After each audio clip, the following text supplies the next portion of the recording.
polygons. This is a relatively short section. Basically all I'll do is I'll go through a bunch of shapes which you need to be familiar with. These mainly being various types of quadrilaterals such as trapezium, rhombus, kite, etc. And I'll state the special characteristics of each of these shapes that you need to know in order to be able to identify them, just given a diagram. And then I'll tell you how to determine the area of these shapes. And once I've covered all the shapes, I'll go through a few examples. That being said, what is a polygon? A polygon is basically just a plain, closed shape made from 3 or more line segments.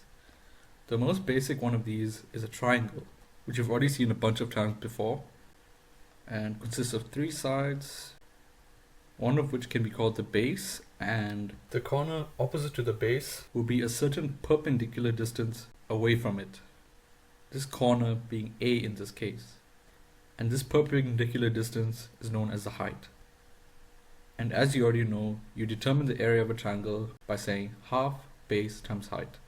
Then we can move on to quadrilaterals, the most basic of which is the rectangle. And you've definitely seen this many times before and are already quite familiar with it, but I'll give it a more formal description now.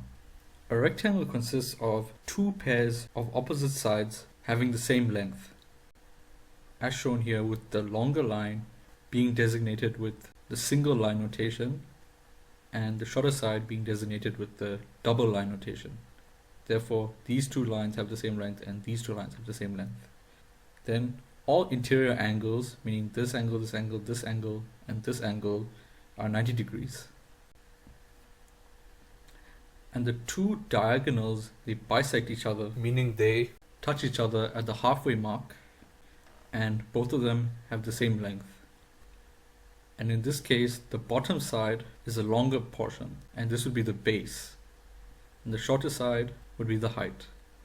And to determine the area, you would just say base times height. And we can move on to some less basic quadrilaterals, such as the parallelogram, which appears like the diagram shown here. And this is in many ways very similar to a rectangle, with a few extra aspects to it.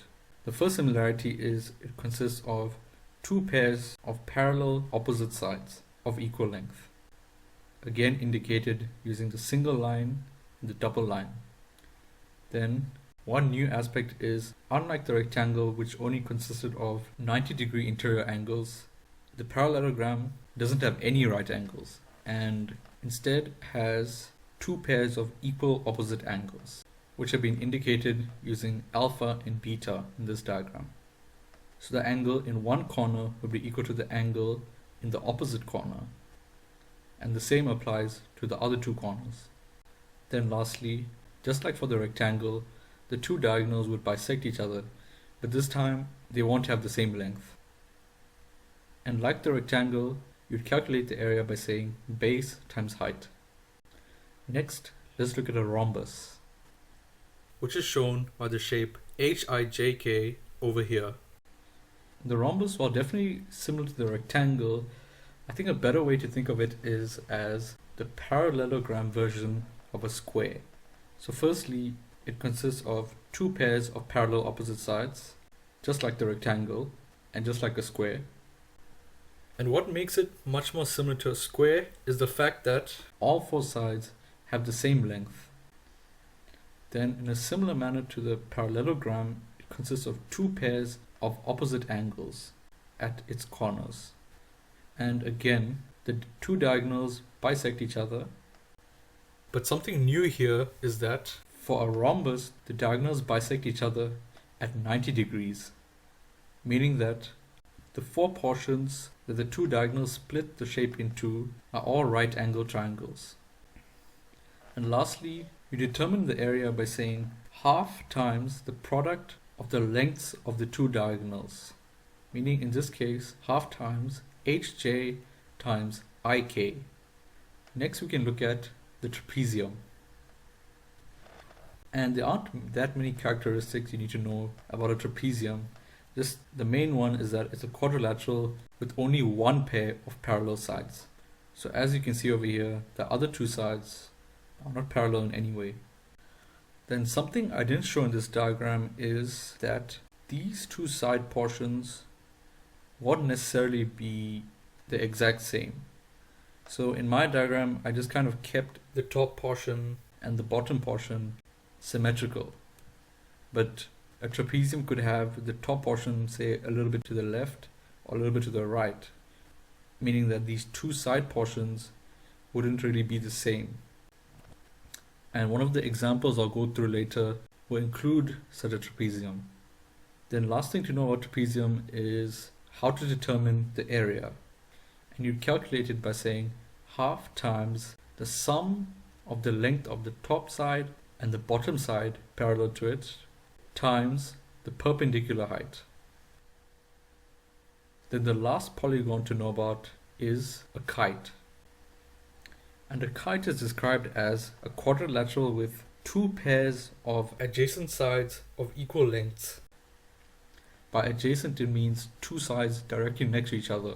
So that refer to the side ij and hi in this diagram, and the sides hk and kj on the bottom half.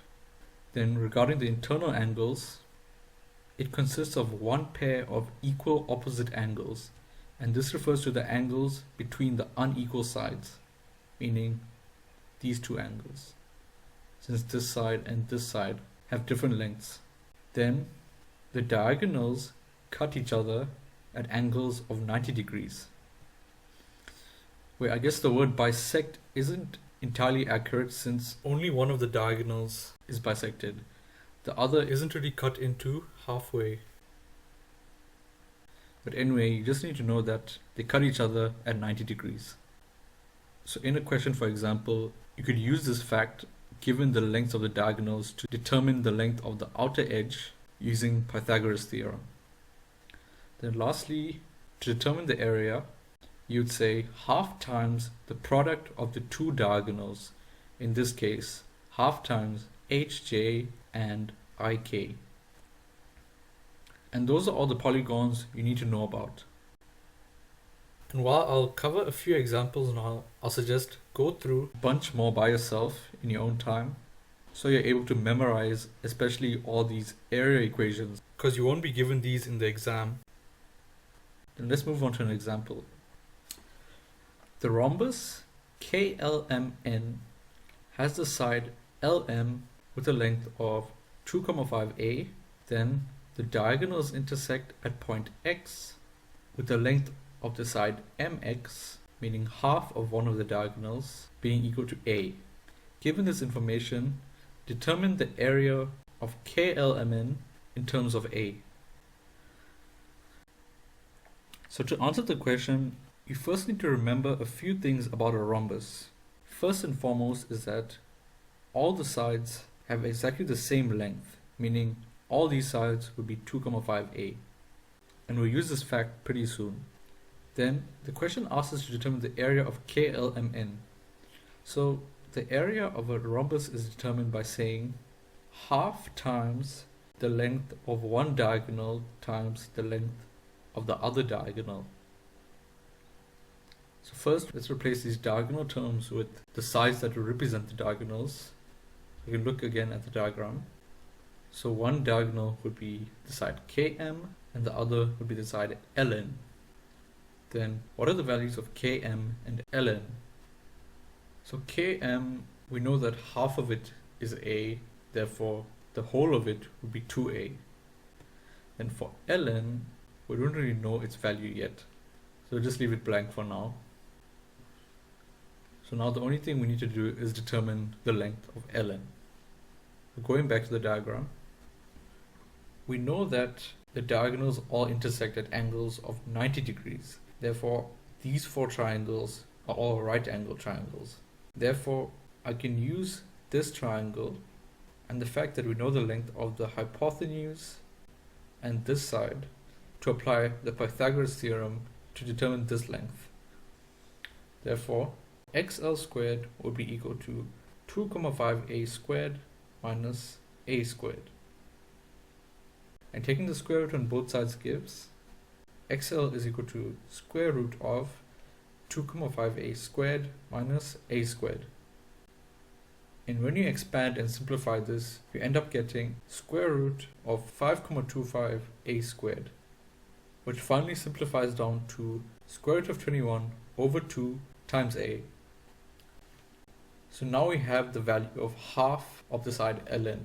So we just need to multiply this value by 2 and substitute it back into this equation, like shown here, which gives half times 2a times 2 times brackets open root 21 over 2 times a. And these 2's, they cancel out, and essentially this half and this 2 would also cancel out, and you finally get the area as root 21 a squared. Then moving on to the next example,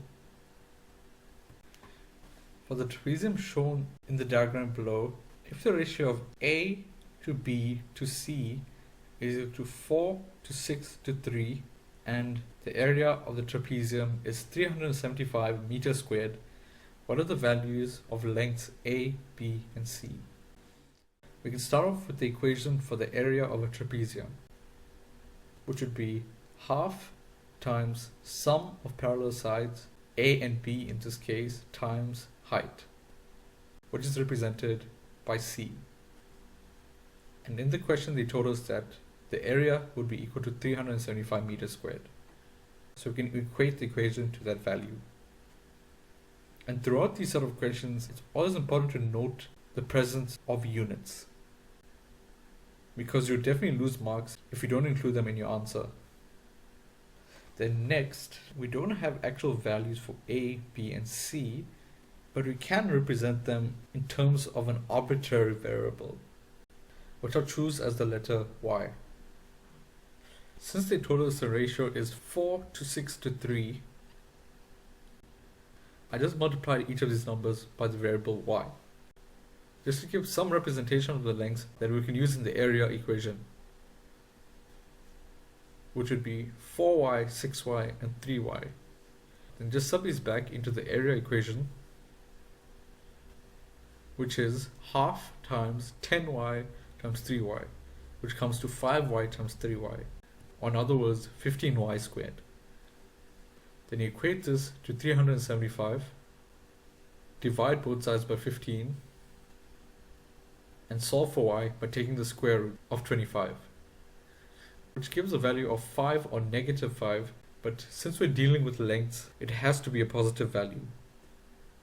And since we have a value for y, we can now determine the values of a, b, and c by subbing it in, finally giving lengths of the various sides as a is equal to 20 meters, b is equal to 30 meters, and c is equal to 15 meters.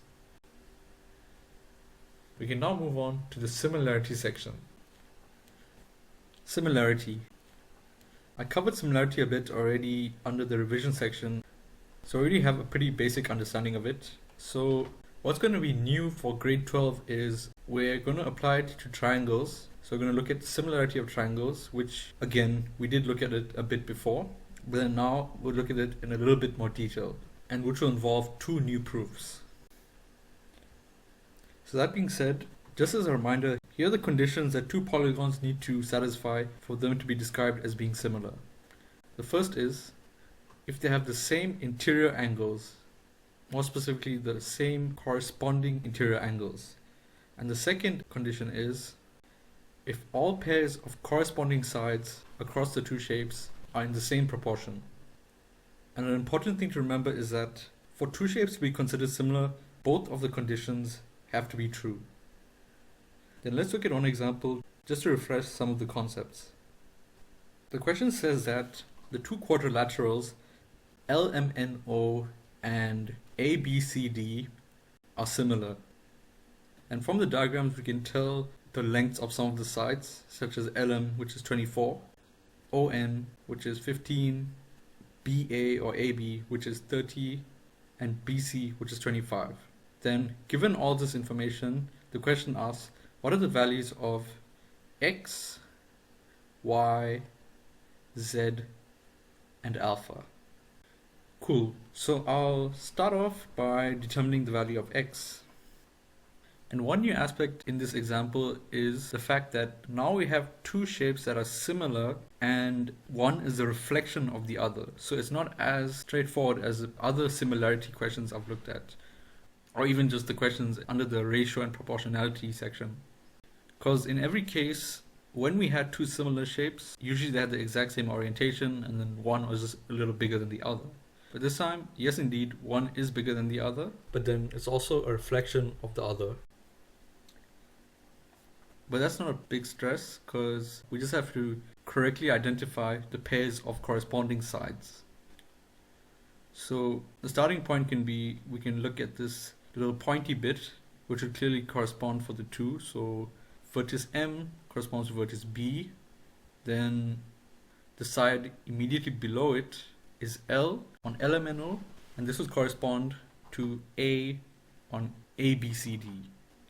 Then the corner directly below this is D for ABCD, and that would correspond to O for LMNO.